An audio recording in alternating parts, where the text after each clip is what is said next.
it's me, Erin. Thanks for joining us on the More Love podcast. Do not tell Rebecca, but this podcast is about empathy. She likes people to think she's dead inside, but the truth is she's a big-time feeler who has truly helped me uncover that empathy is my superpower. Oh, here she comes. Hey, bestie. Hi, love. What are you doing? Oh, just getting ready to host a podcast. A podcast? About what? Life. Our life as best friends, who are more like sisters. Ah, yay! I love us, and I can't wait to share our stories with the world. Especially the ones that involve us pushing each other, right? To be our most authentic selves. Oh, man. Okay. You know how every morning I go get my cup of coffee? Yeah. And usually I'm on the phone with you when I get said cup of coffee? Yeah. Well, today something happened that threw me completely off while I was on the phone with you. I didn't tell you about it because I couldn't talk about it in front of these people. Oh, but I'm going to talk about it now. So wait, I do need to say we were chatting and then you said, wait, I got to order my coffee and all of us. And I said, okay. And then all of a sudden I heard this banging and I thought she's banging on the counter, like for attention. Yeah, like, right. I think it was the espresso machine when she was, or I'm assuming it's a she, was emptying it, but it definitely sounded like you were like, excuse me, gotta go. You would never do that? I would never. But I thought it was funny. No, I didn't bring that up. That was me putting the phone down on the counter when I order. Oh. Yeah, I think that's what was going on. Okay. So I order, and it's the same guy. He's awesome. He's so nice.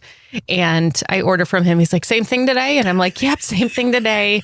But he's got good boundaries because he's not going to be someone who like just wants to be my best friend and talk to me all the time. Like he's a little more aloof. Okay. So I feel like I can get closer with him because he's not, just going to be my best friend. Yeah, right? yeah. So, I order my coffee and I like to look at the paintings that are in Junction 361 because they always have a new artist. It's usually like every week or so they feature a new artist. Should that person be hired for the hotel in New Orleans?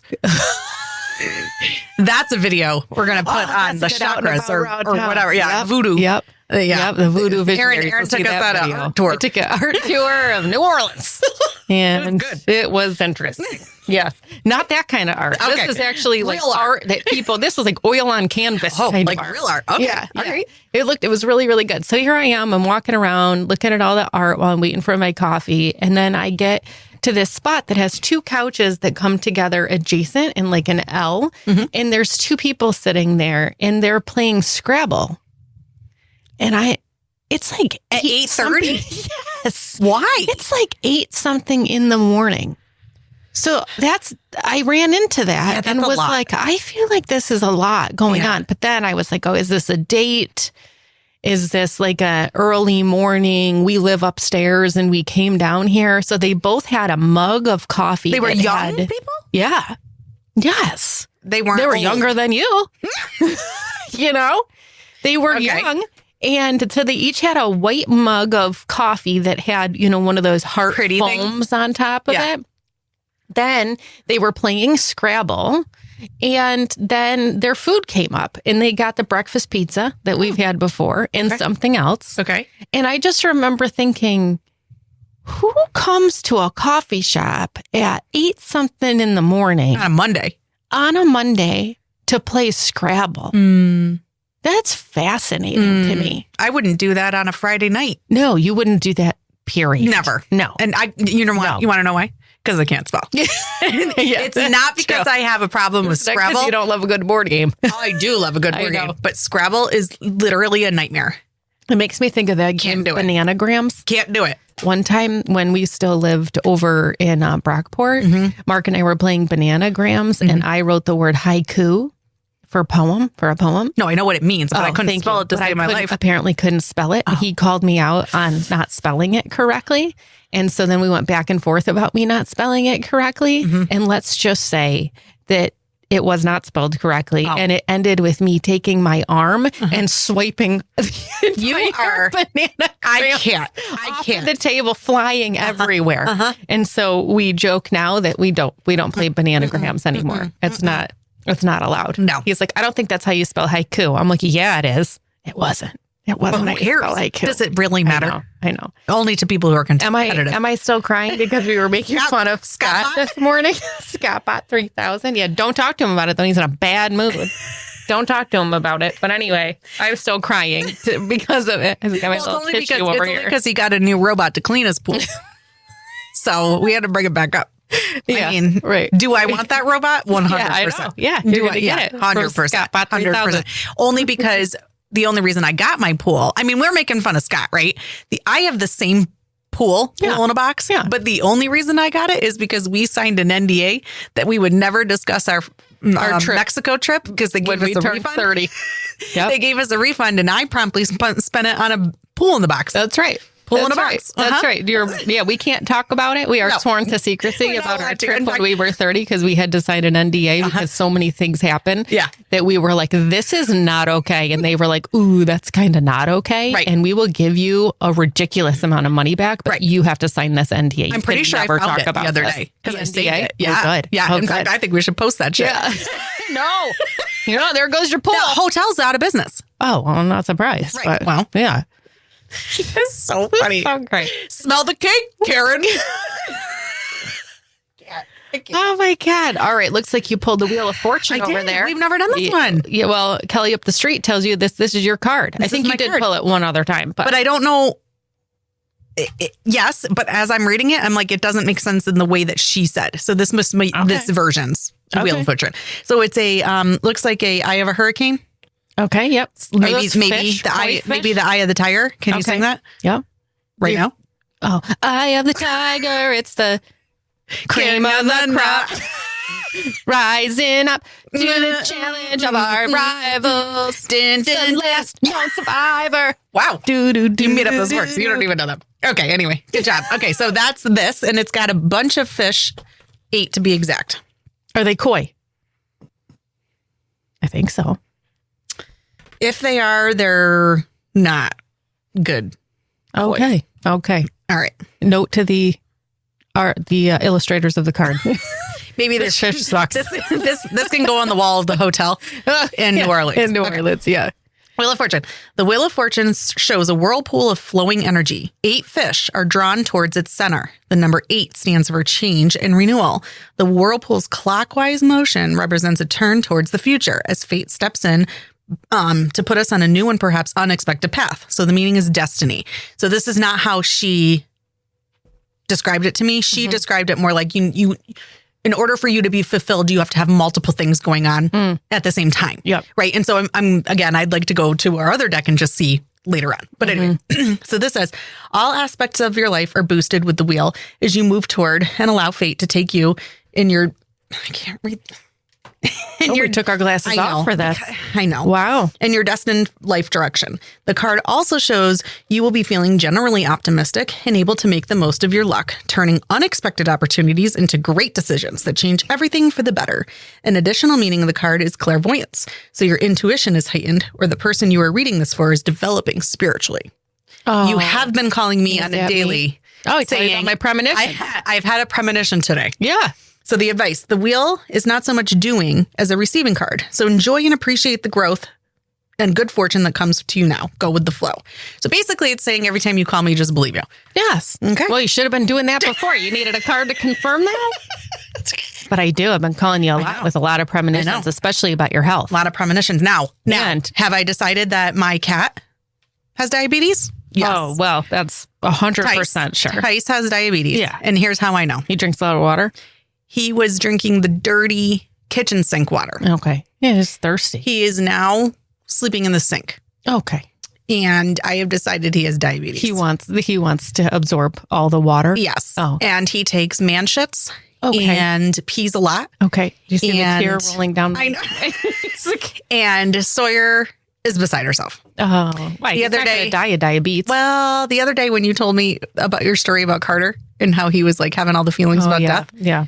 Here's Sawyer. I'm sitting on the toilet. She comes in. The cat's next to me, laying on the tile floor. Because with diabetes, you get real hot. Yeah. Okay. So she's brushing her teeth. Wilford. She's diabetes. Her name is Wilford Brimley. Yeah, so she's brushing her teeth and she's like, Mom, you better enjoy Tyson now. I go, why? She goes, because he'd be dead soon. Oh. And I was like, excuse me?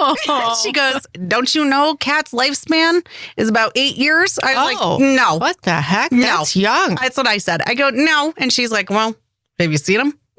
Yeah. I mean, big boy. He's a big boy. He can't see very well. But diabetes. Got the diabetes. I think so. And I'm like, Philip, do I take him to the vet? He's like, no. Oh my God. Yeah. Poor thing. This is a poor thing. He's like, they're going to come back and be like, A, you going to spend all this money, or B, this is what he is. No, like put him down or leave him as is and let him What suffer. am I going to do? Put one of those devices around his neck that just gives him insulin? Yes, that's what it is. Yeah, it goes right on his little cat arm. Right in his little cat arm. Tests his blood sugar and then gives him his insulin when he needs it. Yep, prick his paw every day. Yep. In the I don't think that's how that works for cats. I don't know. I really don't know. But I don't know if cats get diabetes. Well, you've determined, just like I've determined with all the premonitions I do for you, that I'm real clear what's going on with all your health related issues, and so much so because I'm really tapping into my spiritual side. I was on Tiny Humans of Rochester Exchange, whatever, something this mom had posted. I think it's supposed to be like a spot where you are like, hey, do you have a pack and play? Because I need one and I'll trade. For babies, not for little people? Tiny humans. Oh, like kids. Oh, yes. Why are we calling them little people? Kids. I have a lot of questions. It's not a cute name. Whoever I don't know if that was correctly. I don't know if it was completely right. But let's just say that the purpose of this group is not for moms to go on there and do what this mom did, which was she said, I'm really here just desperately asking for some help. And she put some pictures on there of her child's ankle and foot. And there's like 6 different pictures in there. This poor child looks like a burn victim. This is really, really bad. And she keeps referring to it as eczema.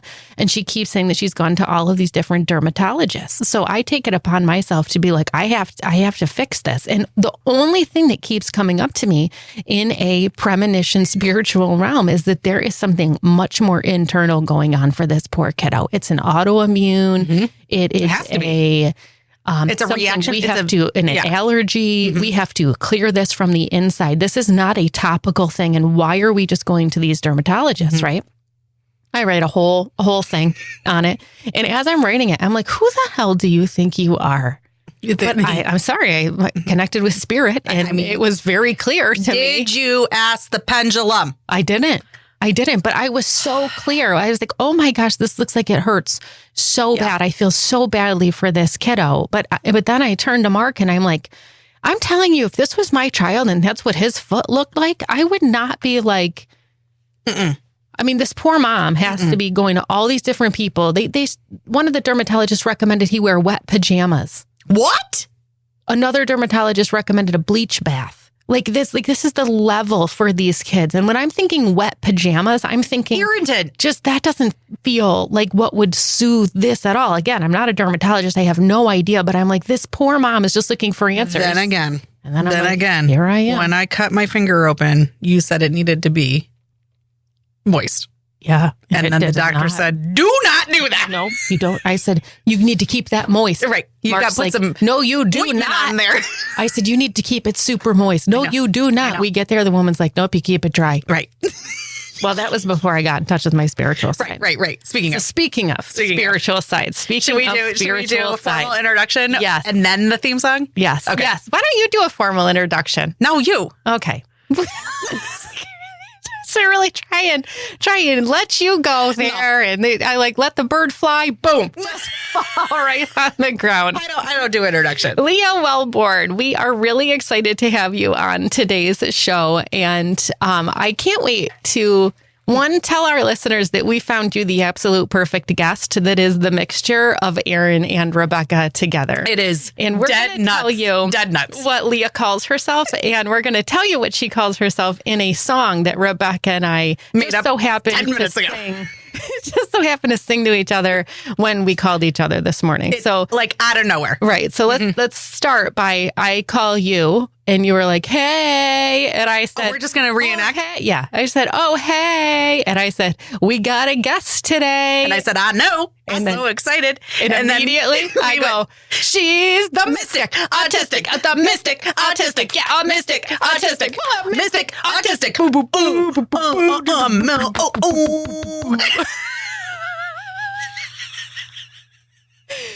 Leah, that is now officially your theme song. Feel free you have all free copyrights. In fact, Scott's going to record it later in the sound system with maybe some woo. Yeah. Right, with some mystics in the background. Okay.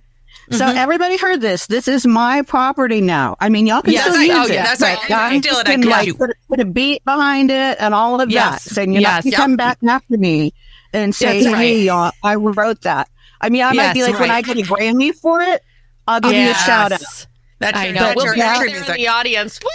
That's going to be it. No, we'll sing it. We'll sing it for her. Yeah. Yeah. And then they're going to be like, wow, that sounds highly familiar to the original. I know. It would be like Smelly Cat. Remember Phoebe was Smelly Cat and Friends? Yes. You know. Yes. Yeah. So, Leah, we're so You're welcome. So excited. I can't wait to tell the guests about you. So, I'm going to just read a little bit from your bio here because I think that this is so fascinating. Rebecca has already said that we're going to need hours in order to talk to you because she thinks I'm going to have so many questions. No, I know. So, from your bio, Leah Wellborn is a neurodivergent Reiki healer, writer, public speaker, and self-love sorceress. As the mystic autistic, she empowers people to rid themselves of energetic gunk so that they can get back to the source of all that's good and true, their true magical selves. A born quester, Leah took the long route to joy, often searching in very wrong places. Along the way, she earned a BA in English literature and a master's degree in creative writing and art history, and lived in Texas, California, and now lives in Colorado.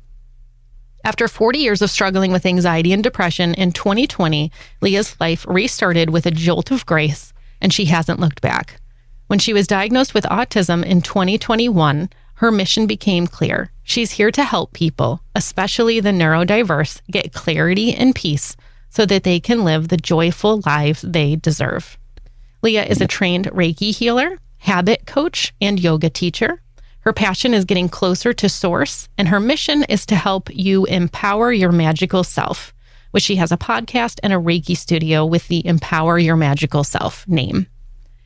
So without further ado, Leah, we cannot wait to hear from you. We want to hear your story, your journey. We want to hear how you got diagnosed so much later in life, like all of it. So jump right in and tell us a little bit about yourself.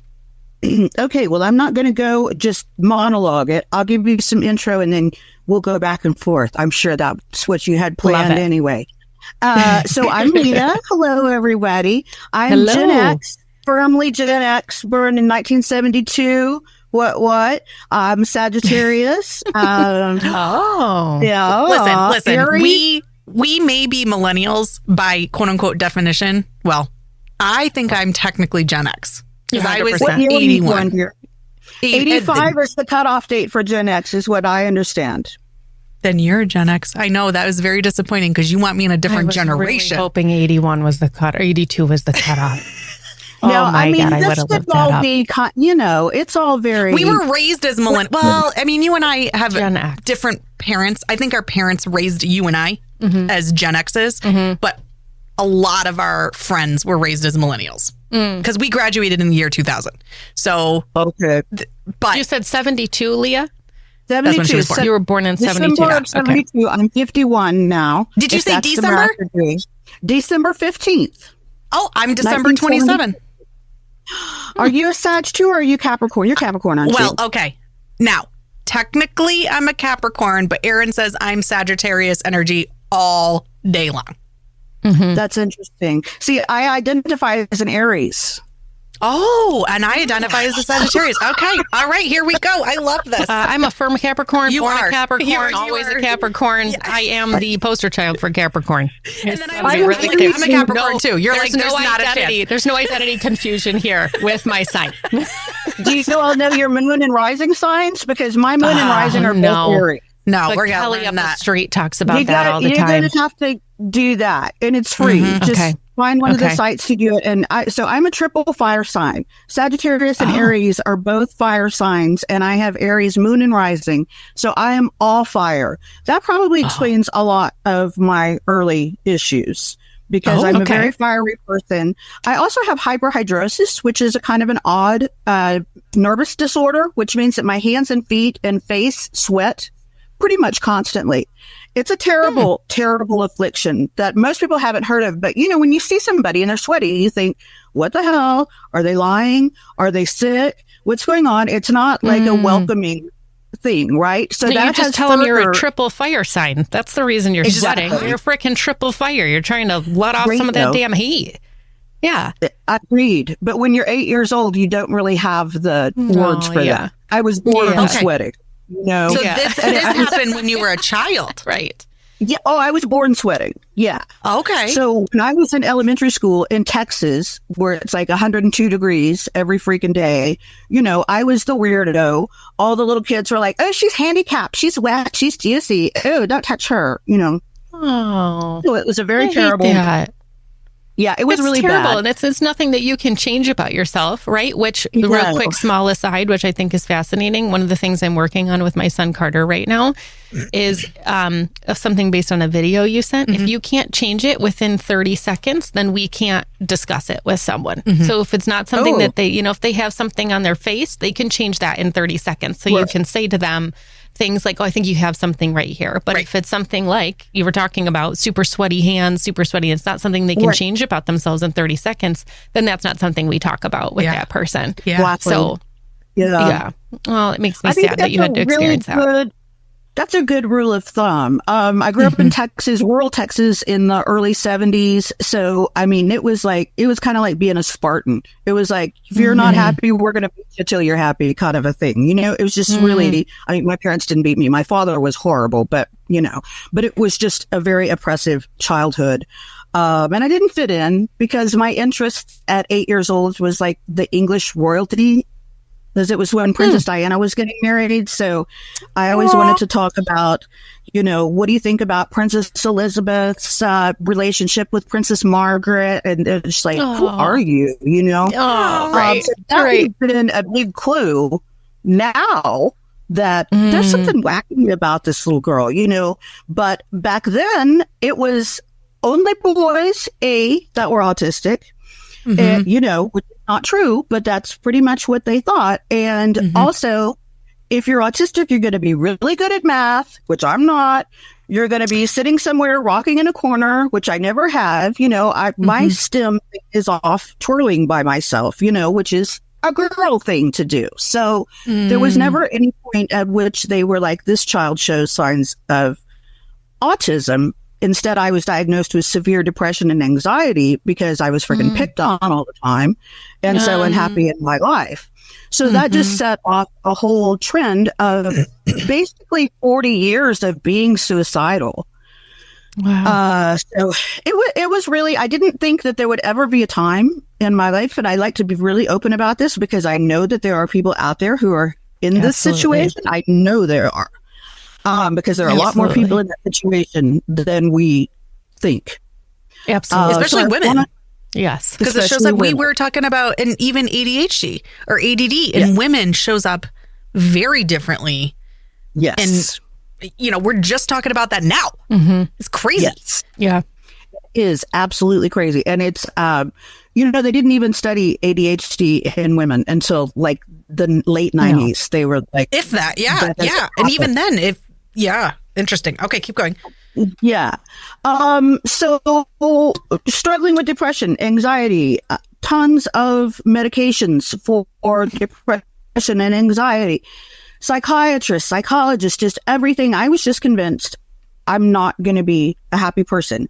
I kind of had thought to myself, something in my past life must have been so terrible. I must have been like Hitler or something to have been born in a situation where it seems so absolutely impossible for me to have any shred of happiness. I look back and I think I had distractions from my depression, from my unhappiness, but I did never have happiness until 2020, which is a really long friggin' time to live without ever knowing happiness. It's a really long time. I think the grace that exists that I was able to turn my life around in my late 40s. So I'm telling people who are listening, it's not too late. Anybody. Always. Wow. Yeah.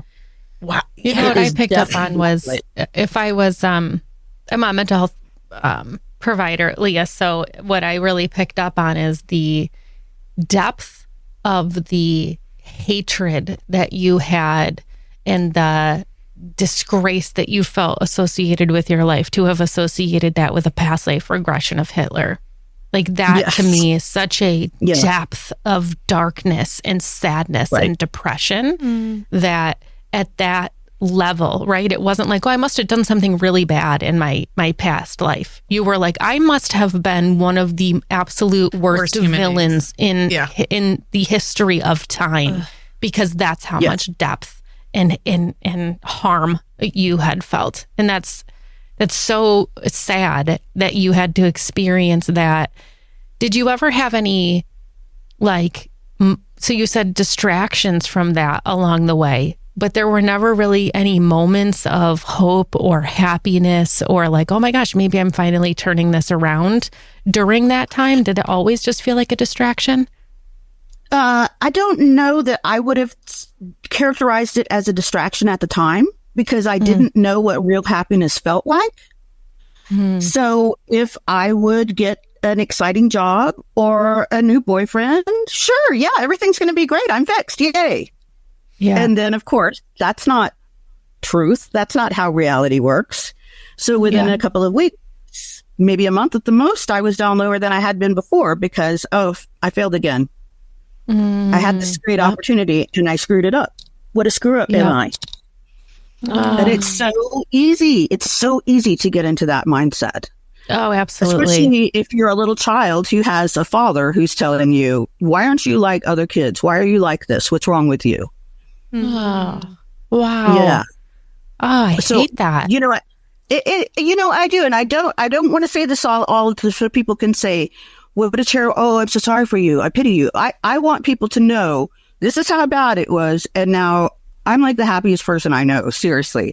So it really, honestly, I swear to God, can change. If I had heard me saying that 10 years ago, I would have said, that bitch doesn't know what she's talking about. So I'm telling you, listen to me. I was where you are. I saw absolutely no hope for the future. None whatsoever. I could not. So what was the envision. Turning point? Yeah. And what happened that was like, holy? COVID. And I don't really know how to explain it. All right. I think you're the first person who's like, COVID's. All right. Leah's the only person who's real happy. COVID saved my life. Wow. Okay. This is great. Talk more. I have never been comfortable working in situations with other people. I'm so self-conscious. Now I know that I'm autistic. My mind works differently than other people. I need to be in a quiet place where people aren't talking around me. I have very specific needs to produce high quality work, which I'm very capable of doing. And so I was never able to keep a job.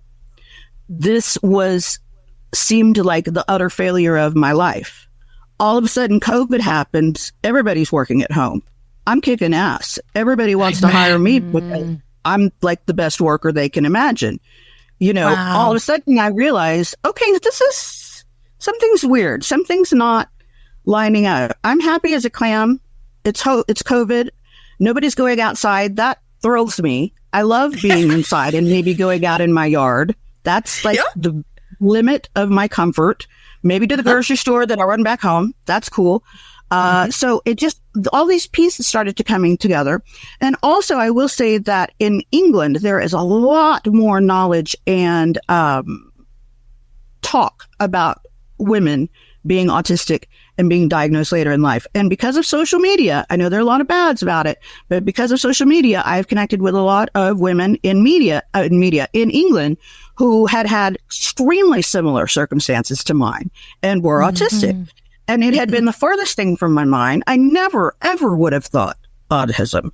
But at first I started saying neurodivergent. I'm neurodivergent. Yep. Pretty sure about that. That's the way I identify. I feel like I really am in a group with these women who are neurodivergent.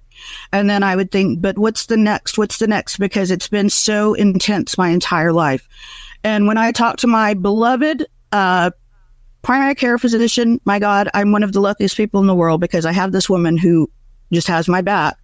And I went to her and said, "Do you ever thought that I might be autistic?" And she was like, "You know what?" I didn't want to say it. Wow. Wow. That's so she hooked me up with, notepad? That's my friend of hers. Where's my notepad? Listen, Leah, this is why this is hilarious. So Rebecca has been telling me, I mean, would you say it's been a year? Well, I've thought it for a long time. Oh my God. But coming right out and saying it to your face because of social media. Things, you're going to cry about it now? Things on social media would come out and I'd be like, holy shit, that's Erin all day. And then we would like joke around. And when we started traveling almost every other week and like we were basically living together, it was like even more. I'm like, okay. But she's keeping this all to herself, Leah. Well, because she's not saying any of it. Negative. It's not. I know. It's not like. I know. But all of a sudden, one day she sends me this social media, this woman, maybe she was from England, right? And basically this woman is like, so I never knew that I was neurodivergent, but here's the things that I do that make me neurodivergent. I swear to God, Leah, it was me. It was me on there. 100%. Every single thing. Now I'm 42, okay? And never, ever in my, I have often felt like I either understand things differently than people, or I jump to a conclusion quicker than other people do, or that people's minds don't work the way that mine do. And I've never really thought of that as a negative. I've just been really frustrated by it because my sense of that is like, why can't you get there? What is the problem with you? Like, what? This is not hard to understand. You say this is what happens, and then this is where we go, right? Mm-hmm.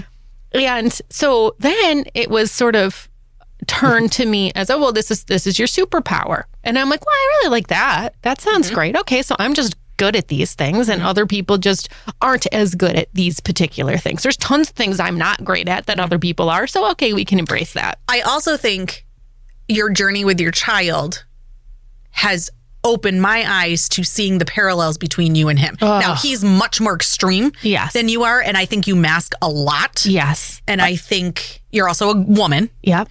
And as these things are playing, I'm like, my God, she's the same. She only wears certain shirts. She has to wear certain shoes. She has to be, she only eats a certain thing feels. You eat the same thing for lunch every single day. Yep. Like just weird ass shit that I'm like, what?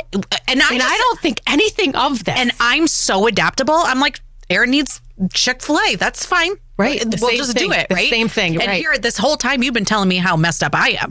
I just take it. I'm like, you're right. You're right. Because I'm so confused why you're so whimsical over there. Life is not that whimsy. Right. And so what these aha moments kept coming up. Which is why when we say mystic autistic, Rebecca's the mystic, I'm the autistic, and this is all brand new to me, which is why she's like, we got to have these 2-hour-long conversations because I'm going to have all the questions. But when we are able to identify and not label, I don't like the word label, but when we're able to relate and validate, it's like, that's why we have to do this. Okay.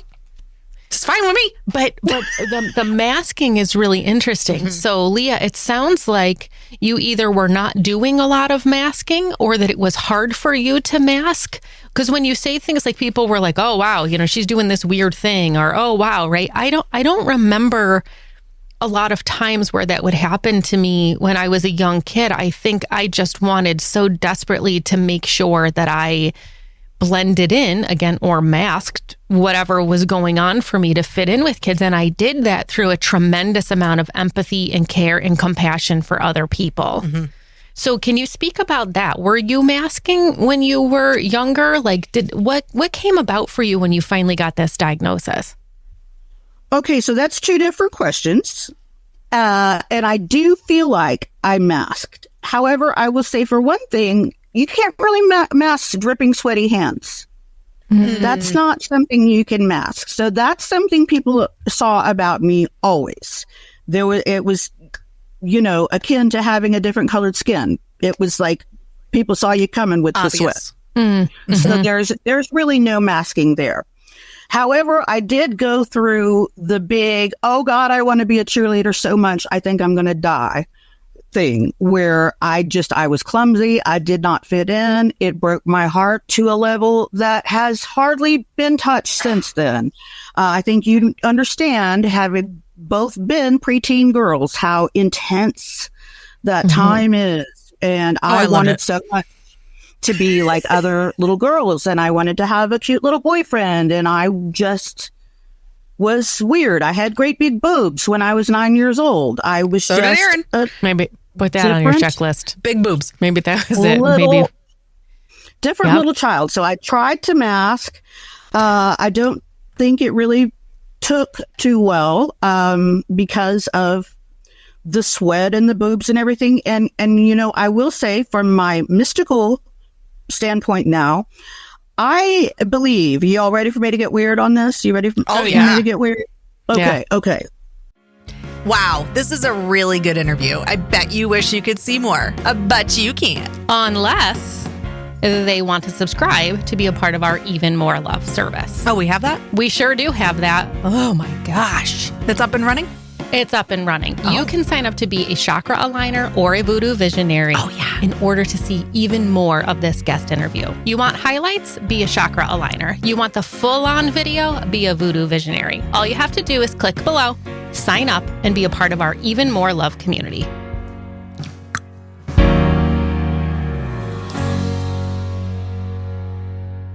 Yeah, so it's been really interesting to watch this unfold because, again, nothing you do rubs me the wrong way. It's just who you are. Like, I've always just accepted it. What we call in our relationship, Leah, I'm the grounded one, right? So she gets to be as flighty and fun and mythical and whatever that she wants to, because she always, what we were talking about the other day in the shower on FaceTime, it's fine. We just do it all the time, that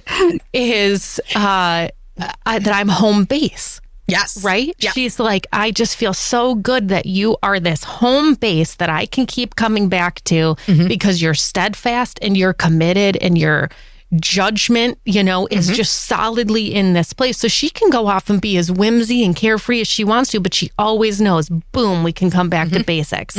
And I love the fact that I can be solid, core, practical. But then when we're out and she's like, we're going to this random thing, I'm like, oh my God, this is fun. Right. It's You're all controlled fun. Right. But then boom, we're back to French fries and a Peppy. Right. No, because I know you so well, you'll make me thinking it and I validate it for you. And you're like, I feel so seen. And then we go do it. Yeah. And then we move on. But it allows me this freedom to do some things that are not things I ever in a million years would come up with myself, or want to do myself, or want to do with other people, because it wouldn't feel safe, to me to do that. But you're open-minded and willing. Yes. So I do, with you, with you, not just with anyone. No, there are sometimes you put your foot down. Yes. There are most times you don't. Like, for example, we would go to conferences, and it was suggested to us to dress identical. So, knowing she has sensory issues. Look at Leah's face. Right. Look at Leah's face. Knowing she has, and I'm I'm basically wearing lingerie today. I'm a wild card, right? She is same brand, cross my heart bra. Oh my God. Has to wear underwear type of person, right? Has to wear underwear. I'm sorry. I never wear underwear. Sorry. Leah's on my side, by the way. Leah's like, yeah, of course we're wearing underwear. Right. But I say to her, I'm packing our outfits. I don't check with her, nothing. Does she put that shit on and do what she needs to do? 100%. Yes. You will? I will. Pump the brakes if we're really However, did I have 3 backup outfits just in case whatever you picked looks like what you're wearing today? That's what I'm saying. I did. But I take you into consideration. Right. Correct. Yes. Right. But you are willing. You're not so rigid. Yes. And you're not so rule bound. No. I mean, you are, but you're not. Right. But again, that's very person specific. I agree. You have to be very clear. Right? I agree. So even someone like my husband who's like, we're going to go do this, we're going to go do that. If it doesn't feel safe and secure Correct. and like he's got this under wraps, That's for right. me, I'm not doing it. That's right. Right? Remember the boat? We talked about the boat. He's driving the boat. The boat's not okay. Someone needs to take control of this boat. That's right. That's right. Yeah. So it's. I think love that's that. probably why you didn't notice these things until your son. That's much more extreme. You started connecting, and you're like, okay.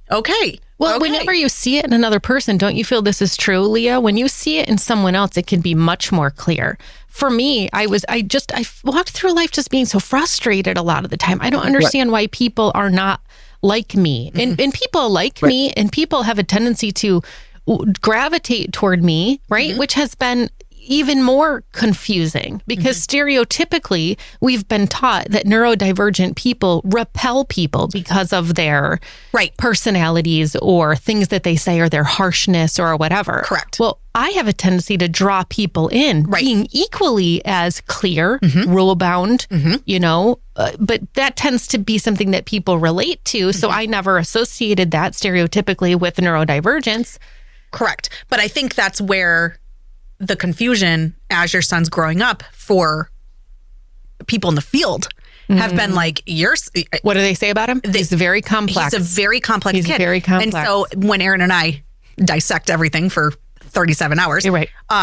We've realized that it's because she, as the human being that she is, has interjected early intervention from the moment he was born and created his complexities. Yep. Really. Yep. Because I will never forget when you said normal. That. I will never forget when you said that. That was a gold star moment in my life when you were like, this kid's received early intervention services through you. Yes. Just being who you are. Just being his mom. And that's why he's complex. That's right. Because he wouldn't be presenting as someone who... No way. When I'm at the Fairport Canal Days and he says, Mom, I just wanted to say thank you for bringing me here. I had a lot of fun and I wouldn't have known that I would have enjoyed it had you not brought me here on the way out. Right. Right?